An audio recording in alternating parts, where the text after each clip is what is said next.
The following is a class on the Srimad Bhagavatam, 5th canto, chapter number 10, text number 10, given by His Grace Sriman Sankarshan Das Adhikari, recorded on April 28th, 2008, in Tallinn, Estonia.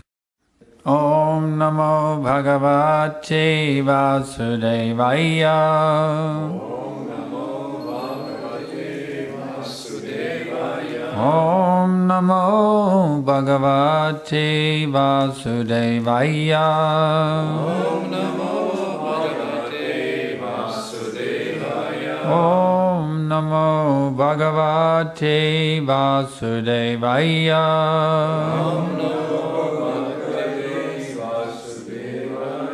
Stayang karshyang vrajaya adhayascha Chutritpayam kale richajaracha Nidraratir manyurahang madashucho Dehena jatasya himena santi.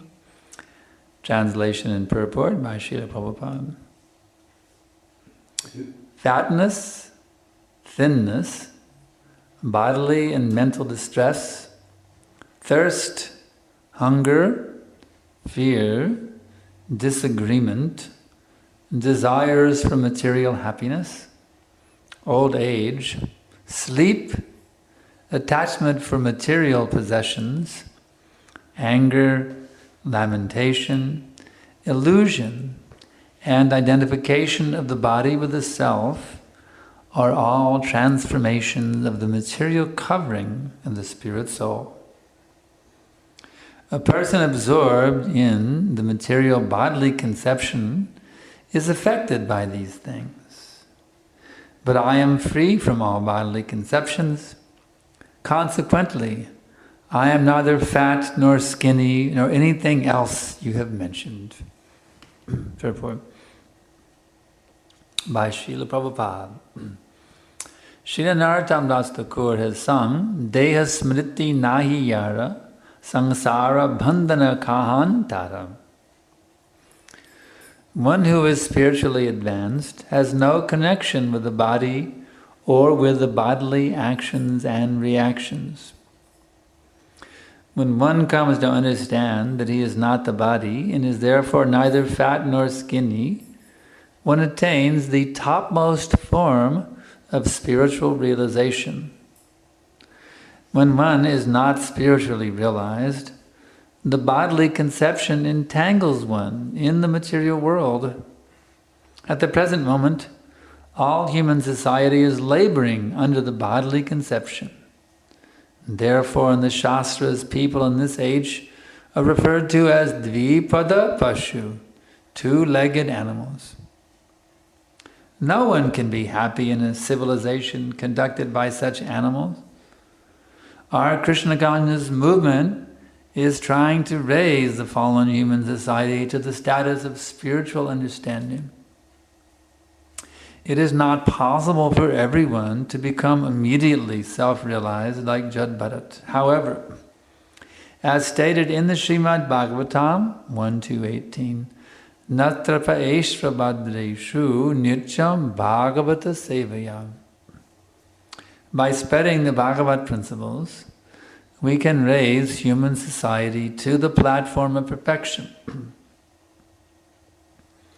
When one is not affected by the bodily conceptions, one can advance to the Lord's devotional service. Nastrapaishva badreshu nityam bhagavata sevaya bhagavad yuttama shloke bhaktir bhavati naishtaki.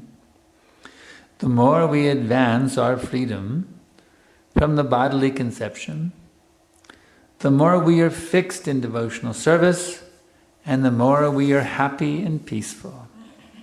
In this regard, Srila Madhvacharya says that those who are too materially affected continue the bodily conception. Such persons are concerned with different bodily symptoms, whereas one freed from bodily conceptions lives without the body even in the material condition. переводные тексты и комментарии. Полнота, худоба, телесные и психические страдания, жажда, голод, страх, разногласия, стремление к мирскому счастью, старость, сон, привязанность к материальной собственности, гнев, скорбь, иллюзия и отождествление себя с телом – все это различные порождения материальной оболочки души. Они служат источником беспокойства для тех, кто находится во власти материальных телесных представлений. Что до меня, то я полностью свободен от таких представлений, потому не считаю себя ни тучным, ни худым. То же самое касается и всех остальных качеств, которые ты назвал. Комментарий. Срилан Das Adhikari говорил: Деха смрити нахияра самсараматхана кахантара. Человек, достигший духовного совершенства, не зависит ни от своего тела, ни от телесной деятельности и ее последствий. Тот, кто понял, что он не тело, что он не толстый, не худой, достигает высшей ступени духовного самопознания. Пока человек не осознал свою духовную природу, он будет оставаться в плену телесных представлений, которые приковывают его к материальному миру. Телесные представления лежат в основе всей деятельности современного общества, поэтому шастра называют людей нынешней эпохи словом «двипада паша», что значит «двуногое животное». Общество, которым руководят животные, не может быть счастливым. Наше движение сознания Кришны пытается помочь людям выбраться из этого жалкого состояния, давая им духовное знание. Конечно, это не значит, что все не сразу осознают свою духовную природу, как Джада Бхарата. И все же, как утверждается Srimad Bhagavatam 1.2.18, на что происшел Бхагаватам Нитям Бхагавата Севая. Слушая проповедь учения Бхагаватам, люди могут сделать свою жизнь совершенной. Если человек не сбит с толку телесным представлением, он может уверенно идти по пути преданного служения Господу. Наш штаб происшел Бхагаватам Нитям Бхагавата Севая, Бхагаватам Томашлоке, Бхактир Бхагавати Наштики. Тем глубже мы осознаем разницу между телом и душой, тем серьезнее становимся в преданном служении. А когда мы сосредоточены на преданном служении, наше сердце наполняется счастьем и покоем. Шрила Мадхвачарья говорит по этому поводу, что те, кто слишком привязан к материальной жизни, не желают отказываться от телесных представлений. Такие люди придают большое значение различным качествам, связанным с телом. С другой стороны, тот, кто свободен от телесных представлений, уже избавился от материального тела, даже несмотря на то, что еще живет в материальном мире.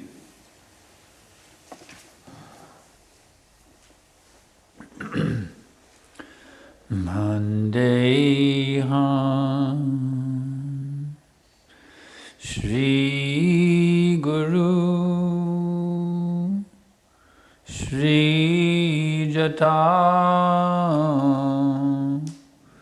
Padakamalam Shri Gurun Vaishnavamscha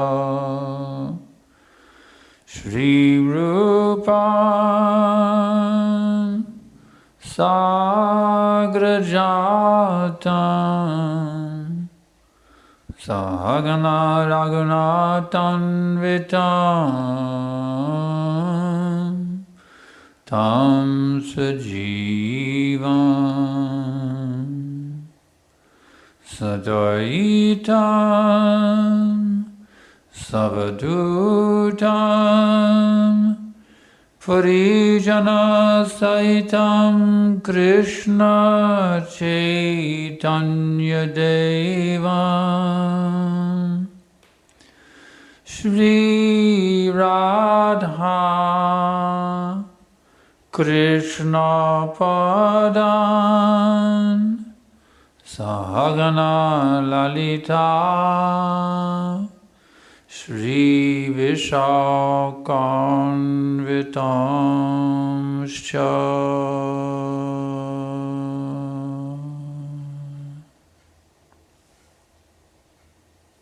So what's the point? Так в чем смысл здесь? The point is we're not the body. Смысл заключается в том, что мы не есть это тело.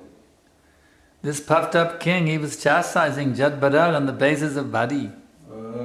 Этот царь Ракуган ругал Джадабхарата на основе представлений телесных. But this Jad Bharat, he was not ordinary palanquin carrier. А вот Джадабхарата, в свою очередь, он не был каким-то обычным носильщиком паланкина. He's chastised the king for his material consciousness. И он читал царя за материальное сознание. He didn't care about being punished by the king. You see. И он даже не беспокоился о том, что царь его накажет. This is Brahman, you see. И это Брахман.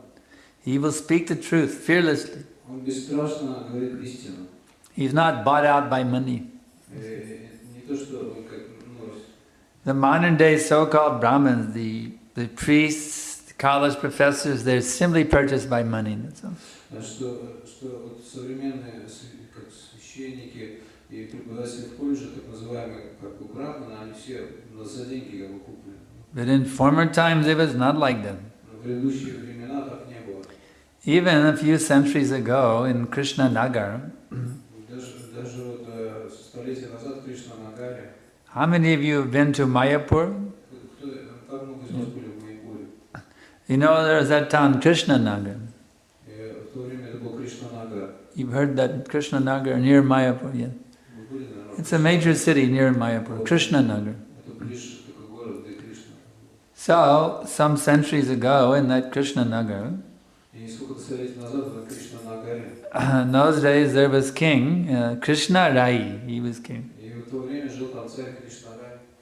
So, Krishna Rai, the king, he heard that there was a Brahmin in his kingdom who was living in poverty.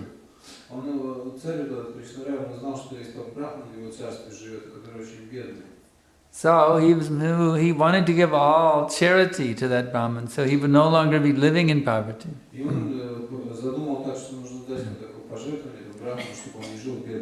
So he went to the edge of the kingdom to find that Brahmin.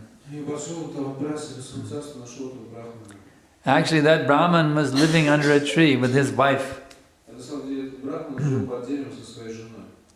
And he would teach, he was having a little gurukula to the neighborhood village children. He would teach them. That is the business of a Brahmin, to give education. But he does not charge a fee, he gives that freely. And then whatever comes as a result of his teaching, that he accepts.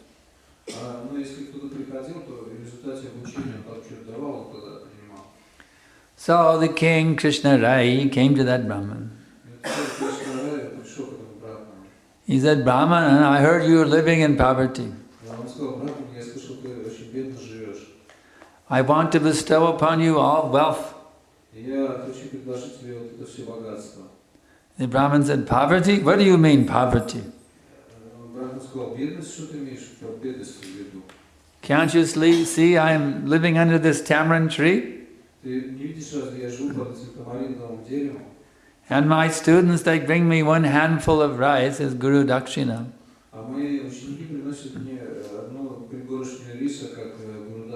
And my wife, she takes that rice and she cooks it in the pot with a leaf from the tamarind tree. And this way we are eating very luxuriantly. What do you mean, poverty-stricken? I don't need your wealth. And also, even in the Greek Empire, in the Greek days,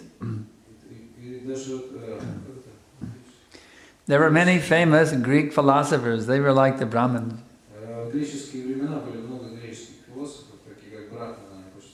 Actually, the Greek culture, it is a spin-off of Vedic culture.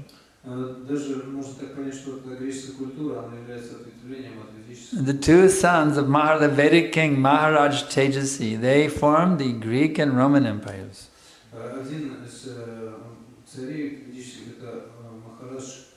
Tejasi. Yeah. So, the famous the famous Greek king, Alexander the Great.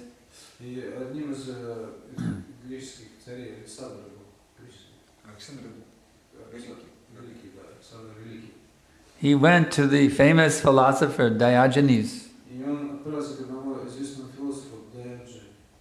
He wanted to render some service to the Brahman. So this Diogenes, he was very renounced man. Диоген, он был очень отреченным человеком. He took as his residence one barrel. Barrel, you know, like it's a wooden barrel, you know, with a wood. You know what barrel is? It's like you can put water in it.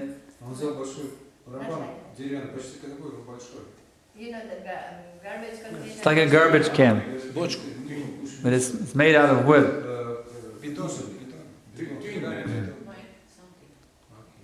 So he was living in this barrel. So Alexander the Great, he came. He said he looked down into the barrel at Diogenes, and he said, Diogenes, how can I serve you? He said, get out of the way, you're blocking the sunlight.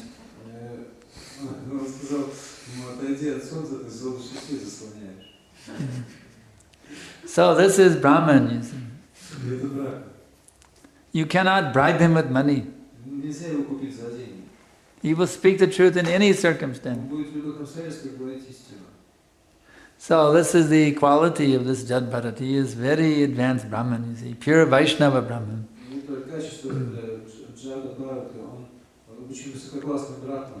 He will speak the truth. He does not care if the king even will put him to death, it doesn't matter. He will speak the truth. And because of his detachment, not being a dancing dog in the hands of money, you see, he can speak with great power. There is great force in his words. And if someone is even a little bit open-minded, they will be powerfully affected by his words.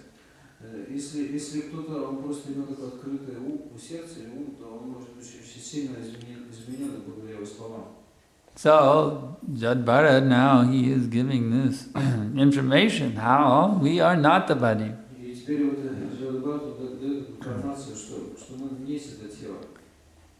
That is the whole foundation of the self-realization process. As long as I think that I am this body, can I make any progress?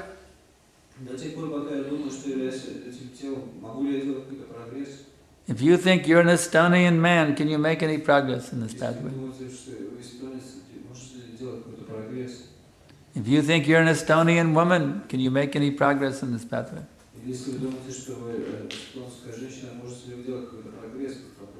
It is not possible. One must become free from this bodily conception. Otherwise, no matter how much endeavor you may make to advance spiritually, you will go nowhere.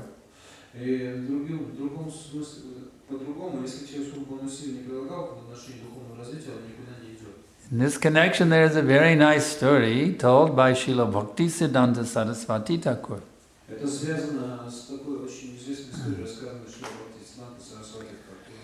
You know, in India, a wedding is a very big thing. Wedding, when they get married, yeah.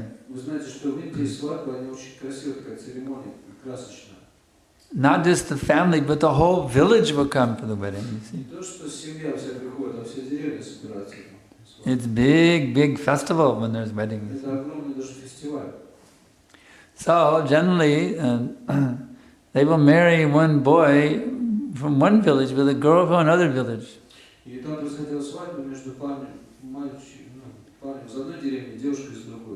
This way, when the children are growing up, they will not think that this girl can be my wife. They don't think sexually, you see.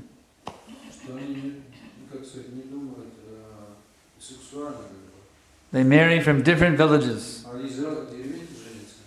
So they can, to help people become free from any thoughts of sex pleasure, you see.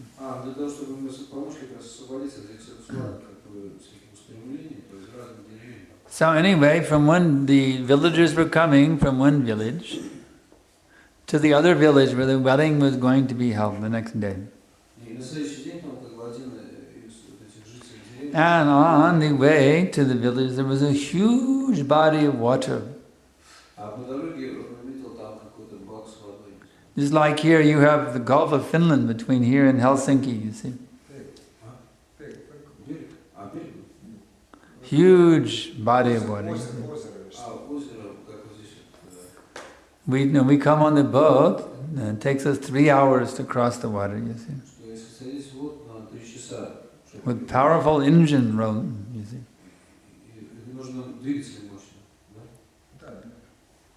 So, it was not as big as the Gulf of Finland, but they had to row with the oars, so it's a big endeavor to get across the water.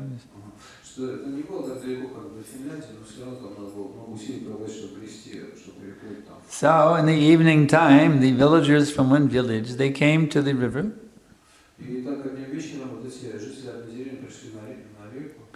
And the sun had just set.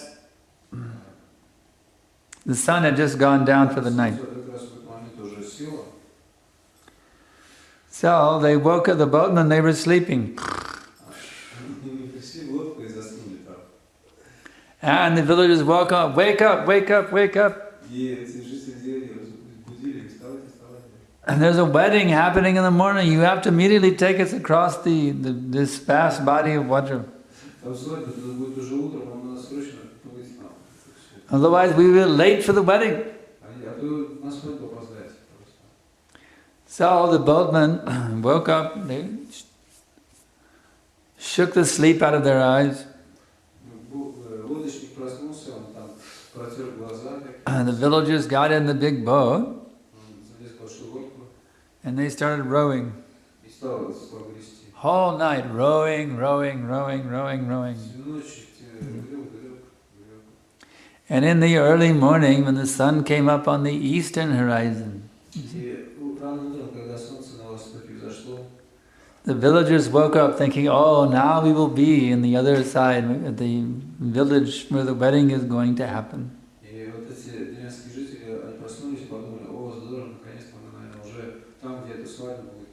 But then, they were shocked. The boat hadn't gone anywhere. It was still at the original bank where they had gotten on the boat. How is that possible? The boatman had been rowing the whole night, and the boat had not gone anywhere. They said, boatman, boatman, what's going on? Why the boat has not gone anywhere? The boatman went, oh my God, we forgot to pull in the anchor. So, this story illustrates a very simple point. You have one anchor, and that is called the bodily conception.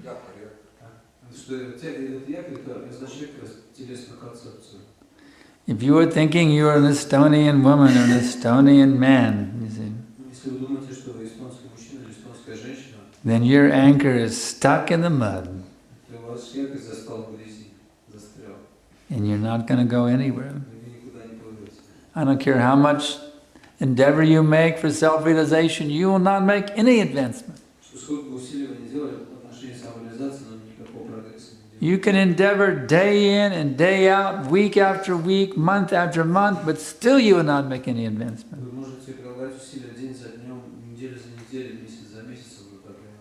You must kick out this bodily conception. And what does that mean in practical terms? No more sense gratification. Sense gratification comes because you think you're the body. If I think I'm a male, I want to gratify my male body.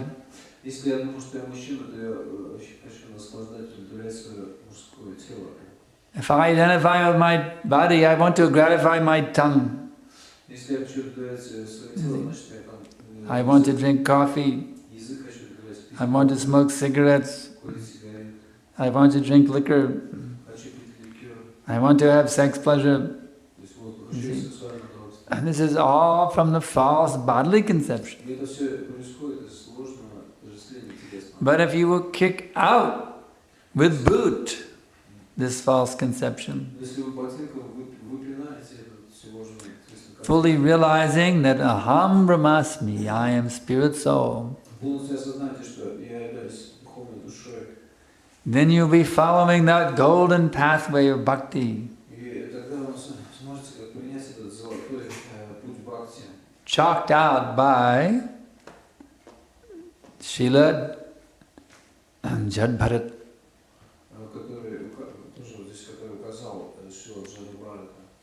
And your pathway back to home, back to Godhead,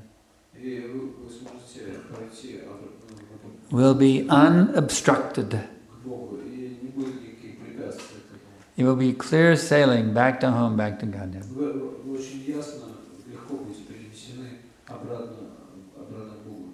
So, I can ask now if there are any questions. Yeah. But the body needs some, let's say, sense gratification in order to keep it working. So, how much is like enough? Where's the line? Yes.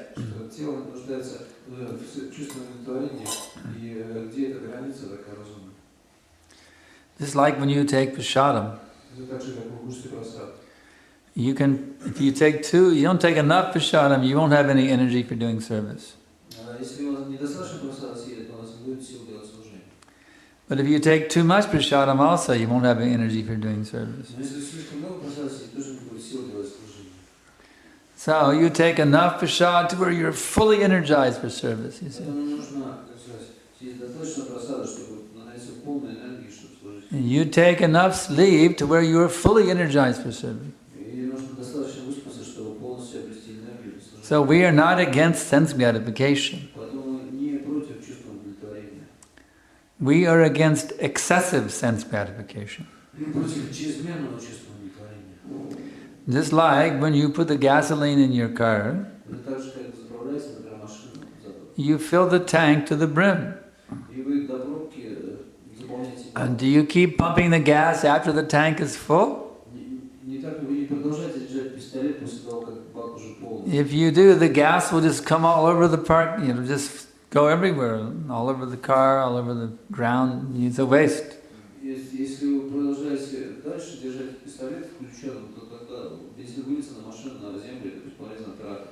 So you take enough sense gratification to keep body and soul fit for serving Krishna.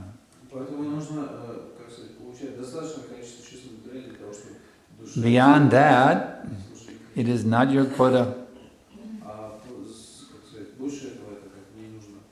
What is that verse?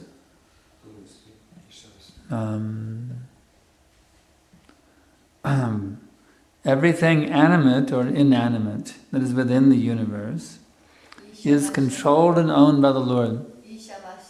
Ishavasham idam sarvam yat kincha jagajam jagad tena chaktena bunjita magrida kashasviddanam.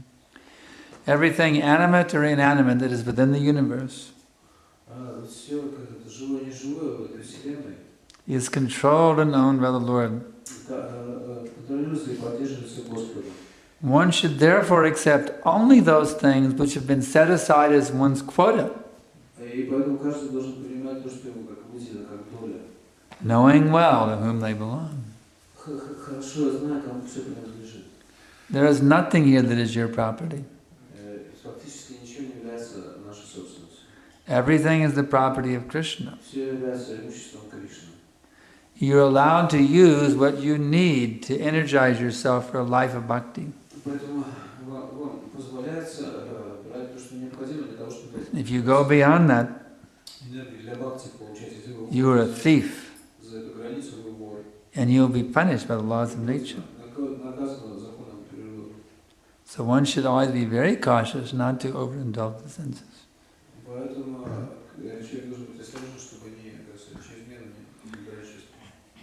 Just like if you eat too much, you become sick. Instant karma, you see.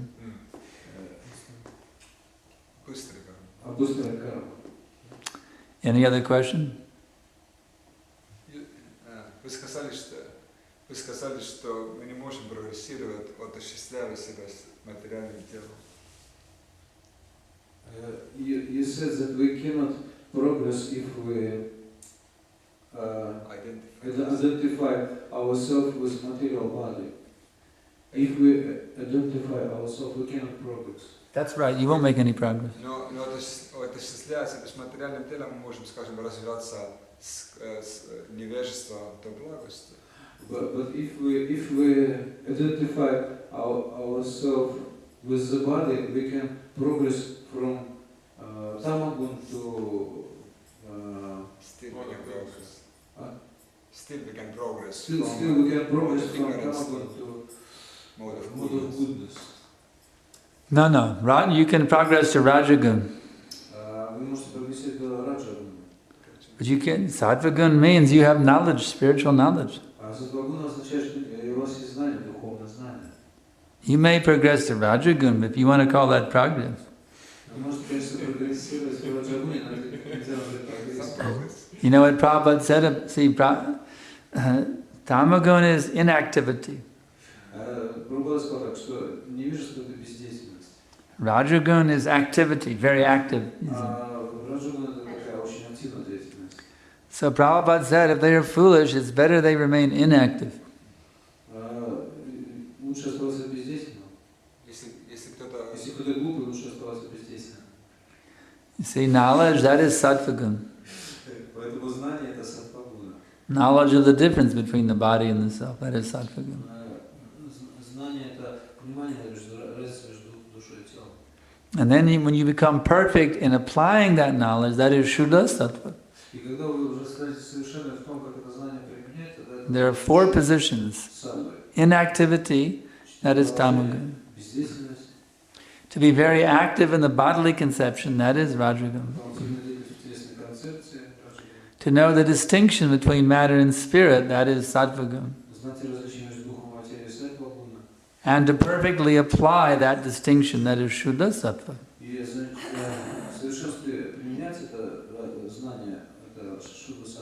So I agree, you can advance, but that advancement isn't very worthwhile. To Rajagun you can advance.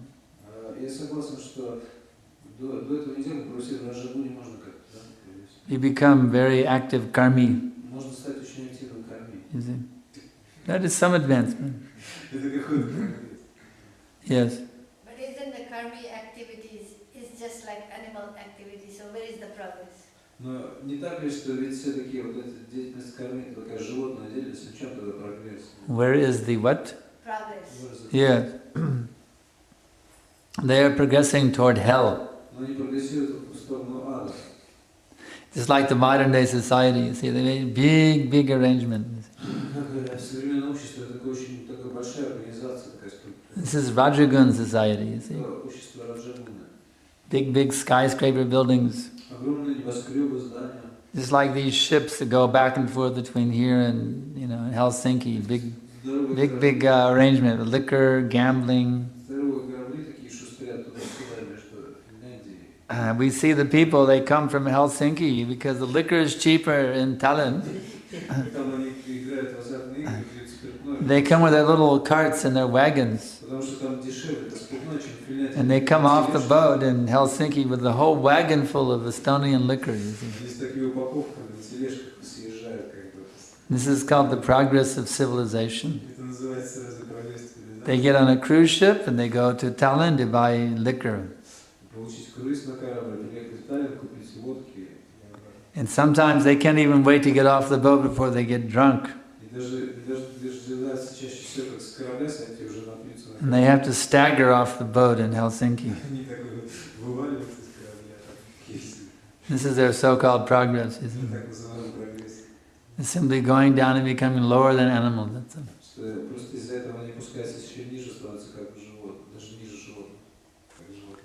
Any other questions?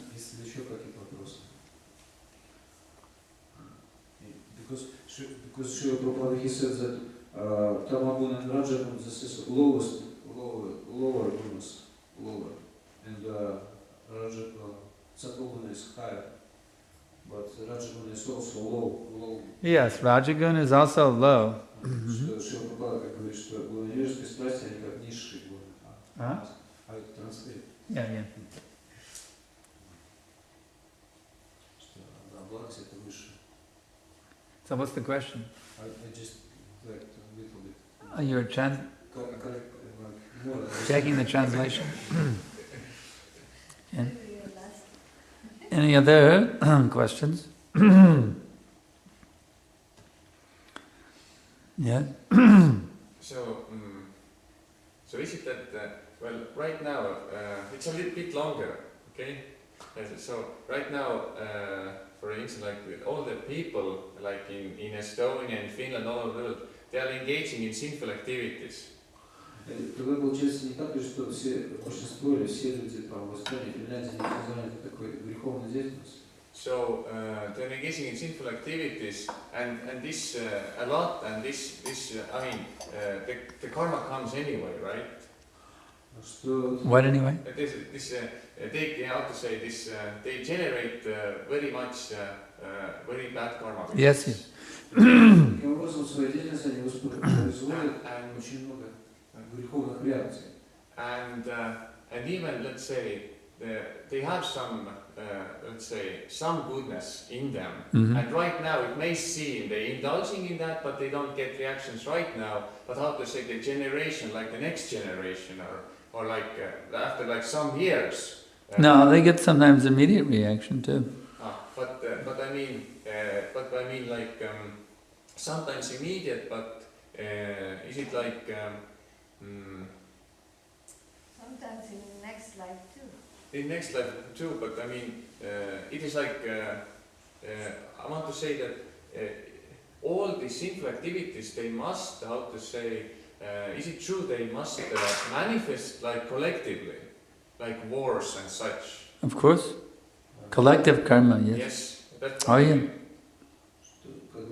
Они кармические реакции много воспроизводят, и что ведь получается, что, наверное, они создают так много кармы, что что-то должно будет происходить, когда вот, в будущем, и как вот выясняют, что в будущем Махарадж сказал, что все-таки сразу что-то происходит, а Махарадж сказал, что иногда и в следующей жизни это все аукнется, да, как бы, но обязательно, что эта коллективная карма должна происходить в виде войн каких-то и так далее. Да, Махарадж говорит, да, коллективная карма есть такое понятие. Just like severe winter is a collective karma for all the people living here. See? Как, например, в частности, суровые зимы – это как раз коллективная карма для людей, которые здесь живут. Any other question?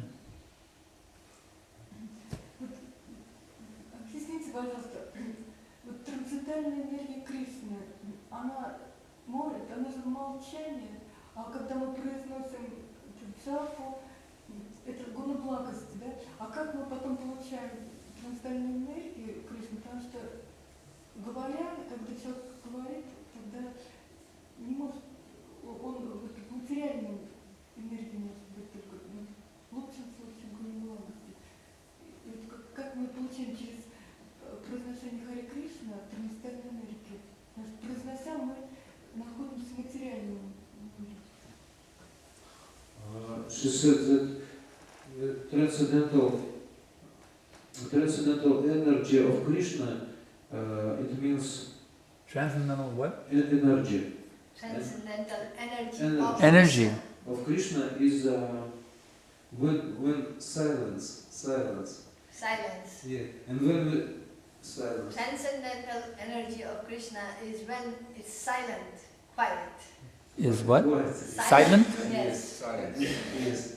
Really? Yeah. And she said that when we pronounce something, it is mode of goodness.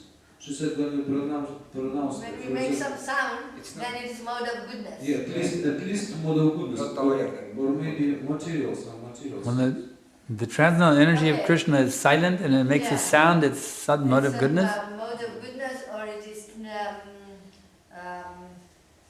Or maybe material also. or whether it means material. The transcendental energy of Krishna is manifested in the transcendental sound of his flute.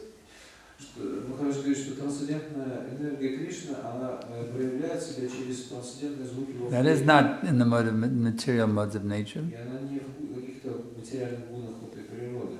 The sound of Krishna's voice is a manifestation of his transcendental energy, and it is purely in the transcendental dimension. И голос Кришны, он также является полностью трансцендентной энергией Кришны. Do not fall into the Mayavadi trap of thinking that in the spiritual existence there is no sound. Не попытайтесь следовать пути Майявади, которые считают, что в духовном мире там не могут звуки какие-то находиться. What is the proof? Где доказательства? Hare Krishna, Krishna Krishna, Hare Hare, Hare Rama, Rama Rama, Hare Hare. Hare is the transcendental energy of Krishna. Это есть как раз трансцендентная энергия Кришны. It is fully manifested in sound. Hare. Она полностью проявляется в звуке Харе. А брахманы, ведь они еще как-то медитируют молча, мы не знаем, как... But also Brahmins, they are meditating quietly. We don't know what is Brahmins. Brahmins? And we don't know what is their meditation. Brahmanas meditate quietly, so we do not know what is their meditation. Yeah, because There are those Brahmins who are impersonalists, есть брахманы, которые тоже имперсоналисты. who want to meditate on the impersonal Brahman by silent meditation. Они хотят медитировать на имперсональный брахман с помощью беззвучной медитации. But Bhagavatam says that their so-called liberation is simply imagination. Но Srimad Bhagavatam говорит о том, что их так называемое освобождение является просто воображением. Ruya Krishchena parang padam tada padanchito nadrita yushmadangriyaha. The exact word used in the Bhagavatam is vimukti maninus. It is simply imagination. Там слово, такой термин используется, это вимукти манинас, это просто воображение, плод воображения. Those who practice silent meditation, Для тех, кто практикует беззвучную медитацию, they want to stop their thinking. они пытаются остановить свое мышление. They want to make their mind blank. Они хотят как-то сделать свой ум каким? But yet they are thinking, I have to make my mind blank. I have to make my mind blank. I have to make my mind blank. That is not blank mind. They are still thinking, I have to make my mind blank. This idea of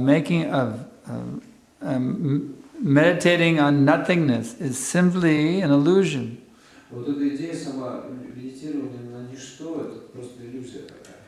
Because there's no such thing as nothingness except as a concept.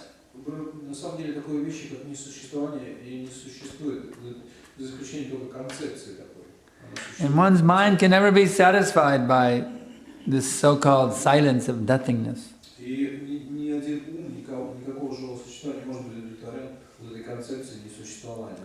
If I put you in a closet where there is no sound, there is no light, and I say, now you must sit there for all of eternity, would you be happy? No prasadam, nothing but silence.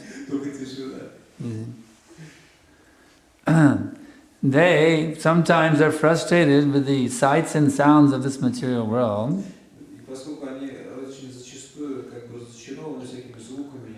So they say, give me nothingness, that will be relief.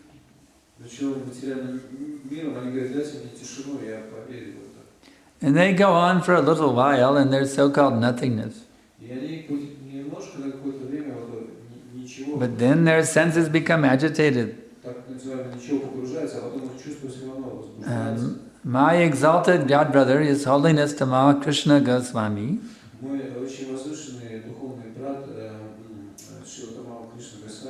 before he joined this movement, he was practicing impersonal meditation.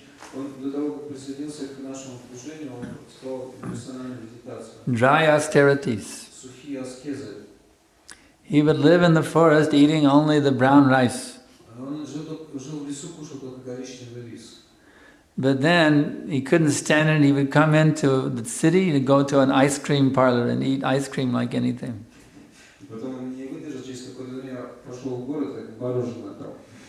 So, if you try to make your mind blank by silent meditation,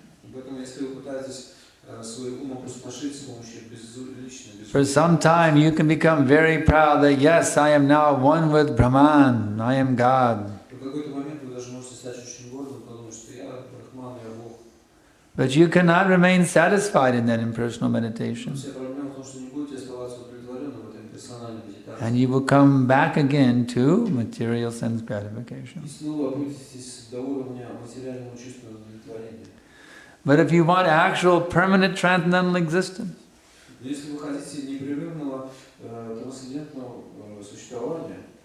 then you must connect yourself with Shabda Brahma,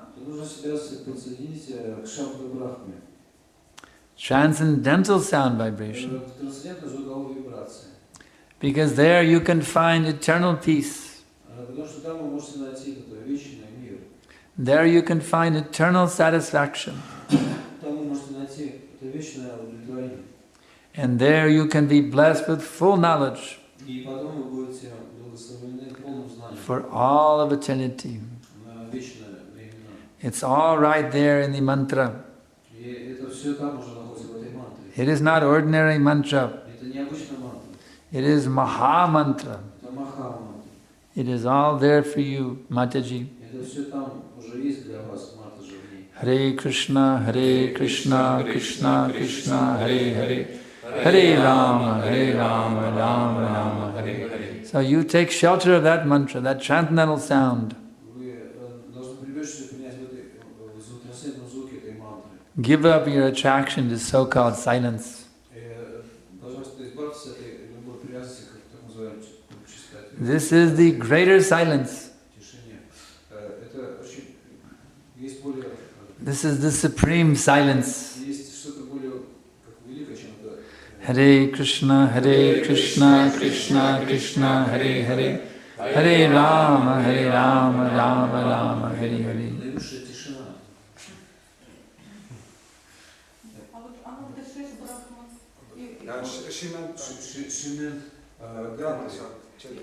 Sriman chanting Gayatri looks like Sriman when she said about silent meditation. Sriman silence meditation. She didn't mean Gayatri, but there are people who chant, sit down and meditate quietly. Усердно медитирует, как в молчании. Вот так, это Гайатри мантра. She must know what the Brahmins in ISKCON meditate when they chant their Gayatri. She's talking about Brahmins who chanting Gayatri. What the ISKCON Brahmins chant? Quietly the Gayatri mantra. Yeah. No, you will find out when you get your second initiation.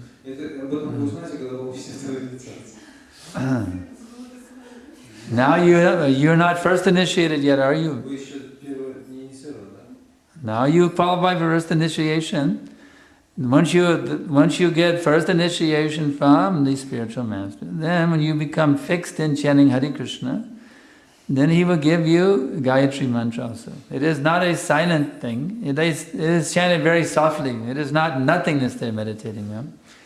There is actual sound vibration they meditate on. Что вы когда получите первую инициацию, потом будете прогрессировать в повторении святого имени, тогда вам дадут мантру Гайатри. И эта мантра Гайатри, она совсем не безлична, она просто тихо повторяет. So now you qualify yourself by sincere service, and when the local authorities recommend you for initiation, then one of the ISKCON gurus, myself or one of the other gurus, you see, we will accept you as disciple.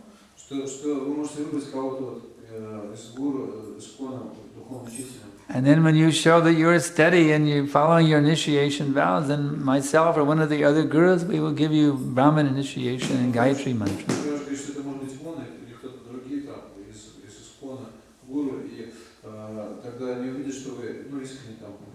You simply have to be very steady in your service, that's all.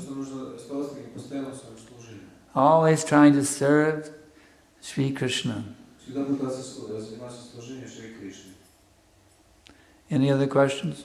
Какие-то другие? Yes.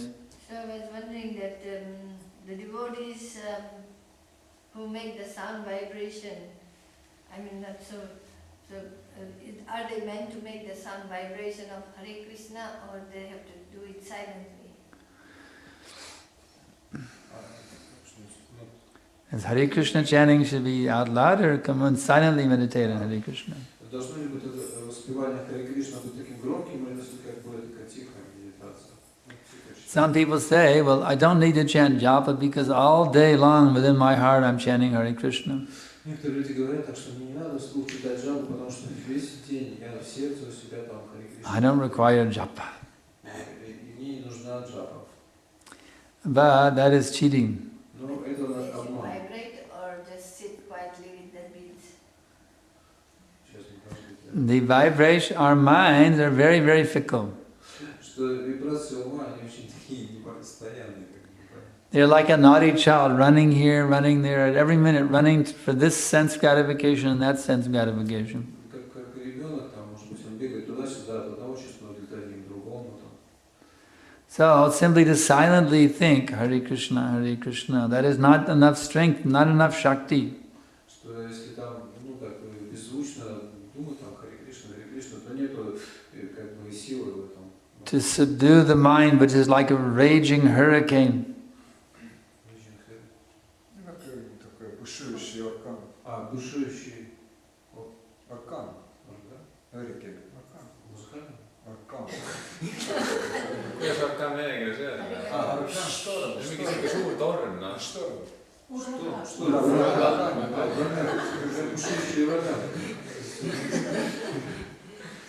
So, this Hare Krishna mantra, if it is chanted aloud, there is great Shakti.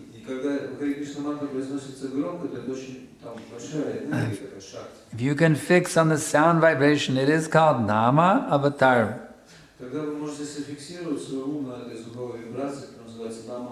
Krishna descends in the form of this sound vibration. So if you fix your mind on Hare Krishna mantra, Hare Krishna, Krishna Krishna, Hare Hare, Hare Ram, Ram Ram, Hare Hare, then your mind will become perfectly controlled.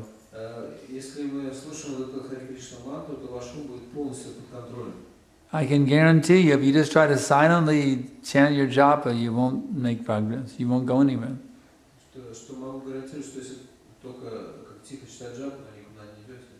Therefore, Srila Prabhupada clearly states, every syllable must be clearly chanted and heard.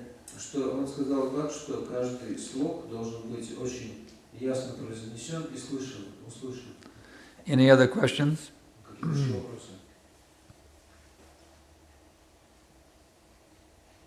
Everyone's satisfied now? Yes? If every syllable has to be very properly pronounced, but how to say, some devotees chant not Hare Rama, but Hare Ram. Is there any difference? Either way is okay. Either way.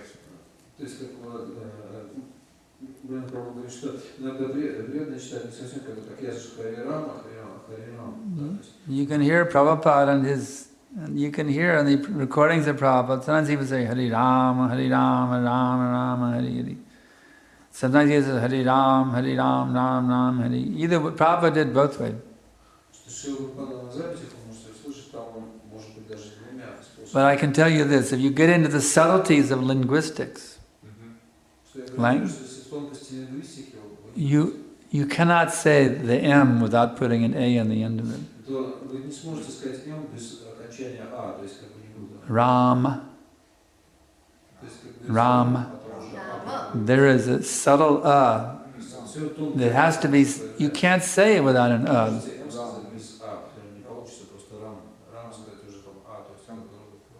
If you say Ram, there's a subtle that goes with it automatically. You're a language major. You should be able to hear that distinction. Yes, I hear it. Ram. There is something, yes. There is a vowel that goes after it. There has to be. You can't say it without a vowel. Just a matter of whether made it long, short or longer. That's Rama. It's Rama.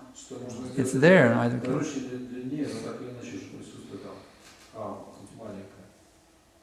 But one can just go Hare Ram, Ram Ram, Hare. That's everything.